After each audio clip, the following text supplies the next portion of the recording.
കണ്ണുകെട്ടി കണ്ടോളൂ എന്നാണ് പറയുന്നത്. അതായത് ഒരു സിനിമ തിരശ്ശീലയ്ക്ക് മുന്നിൽ ഒരു ചങ്ങലപ്പൂട്ടിട്ട് പൂട്ടിയിരിക്കുന്ന ഒരു ഇൻഫോഗ്രാഫിക്സ് അതിനൊപ്പമുണ്ട്. അതായത് വിലക്കിയതിൽ 3 പലസ്തീൻ ചിത്രങ്ങളും മാംസവുമായി ബന്ധമില്ലെങ്കിലും ബീഫ് എന്ന സിനിമയും വിലക്കി എന്നൊക്കെ പറയുന്നു. എവിടെയാണ് IFFKയിൽ 19 സിനിമകൾക്ക് വിലക്ക്, ഷെഡ്യൂൾ ചെയ്യപ്പെട്ട സിനിമകൾ.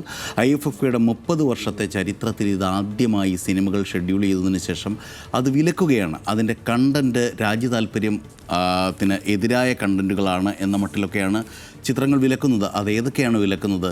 ചാർലി ചാപ്ലിൻ്റെ ഗ്രേറ്റ് ഡിക്റ്റേറ്റർ, അതേപോലെ സൊളാനസിൻ്റെ ദ അവർ ഓഫ് ഫർണസ്, അതേപോലെ ബാറ്റിഷി പൊട്ടംകിൻ എന്ന ലോക വിഖ്യാതമായ ചരിത്ര പാഠപുസ്തകമായ സിനിമാ വിദ്യാർത്ഥികളുടെ പാഠപുസ്തകമായ സിനിമകൾ. ഇത്തരം സിനിമകളൊക്കെ വിലക്കുകയാണ്. IFFK 19 സിനിമകൾക്ക് കേന്ദ്ര വിലക്ക്. വിലക്കിയതിൽ 3 പലസ്തീൻ ചിത്രങ്ങളും മാംസവുമായി യാതൊരു ബന്ധമില്ലെങ്കിലും ബീഫ് എന്ന സിനിമയും, ബീഫ് എന്നുള്ള പേരുള്ളത് കൊണ്ട് വിലക്കുന്നു.